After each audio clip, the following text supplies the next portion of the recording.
What's up guys? Welcome back to my channel. This is my second episode of my new series, Things I Wish a Sister Taught Me. This is crazy. This is actually like a series now because we have 2 videos. So last week in episode 1, we talked about feeling lonely and friendships. I'll put the link down below for that so y'all can check out that first episode. This week we're talking about how I deal with my body image issues. This is gonna be a hard one.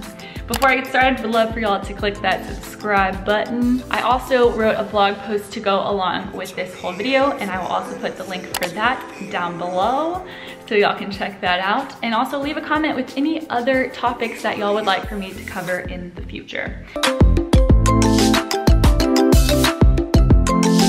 So the thing about my body image issues is it is like a daily struggle. It's something I deal with on the reg. I wake up in the morning and I remind myself of something I don't like about myself. And the scary thing about these thoughts is that they overwhelm my mind to where they throw complete shade over all the good things about myself. I do believe that dealing with your body image is going to be a continual struggle, but it's okay because we can find the resources and the tools to shield ourselves and combat these negative thoughts that get at us. This whole video is about my journey to loving myself and what I do to combat those negative thoughts. Number 1, I have to shift my focus in the morning. Instead of thinking all about Dani, is Dani pretty? Is Dani gonna make someone laugh today? I have to shift my focus to God.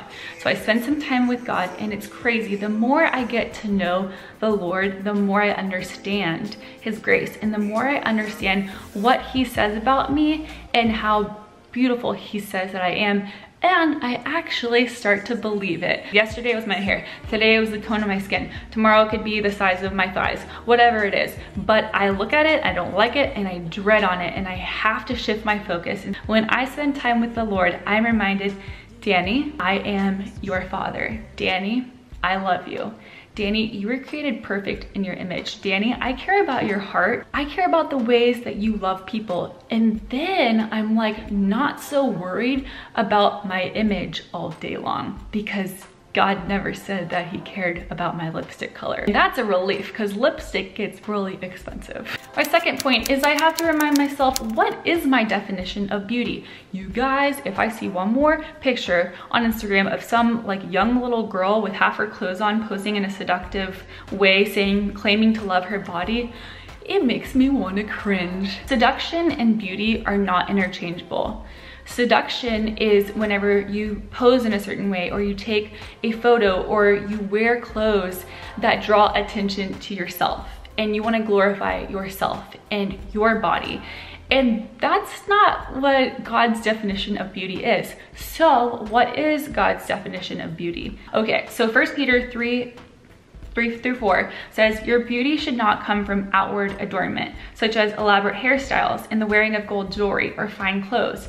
Rather, it should be that of your inner self, the unfading beauty of a gentle and quiet spirit, which is of great worth in God's sight. My worth is not defined by other people, but my worth is defined in what God says about me. In 1 Samuel 16:7, do not consider his appearance or his delight, for I have rejected him.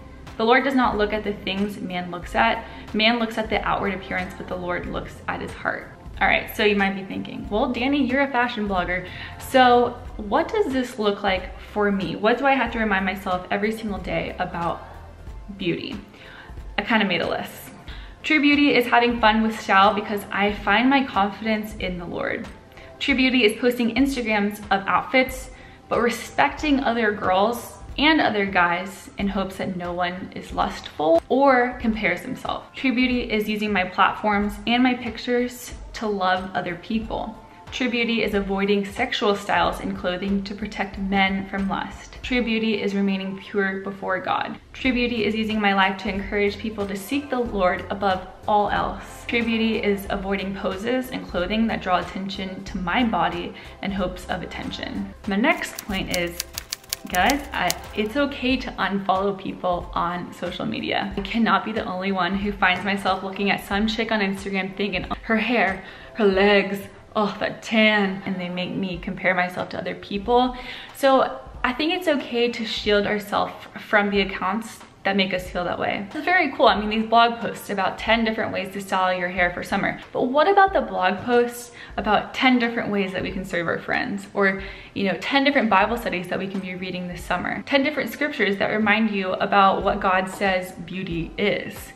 Those are the blog posts that we should be filling ourselves up with on a daily basis. It's important to realize that our clothes and our hair and even our outer beauty in general is all temporary. Acts of kindness, the way we serve other people, our relationship with the Lord, how we chase after Him, those are things that can actually impact your life, and they're glorifying to God. So on my blog post, I wrote some questions out for y'all to consider for a lot of what I talked about, and just like little things that you can look at and answer and kind of reflect on the ways that you view beauty. I really want the comment section of all these videos to be like totally open, where we're hearing about other people's lives and we're encouraging them. All right guys, thanks for watching, and I guess I'll see you next week. Toodles.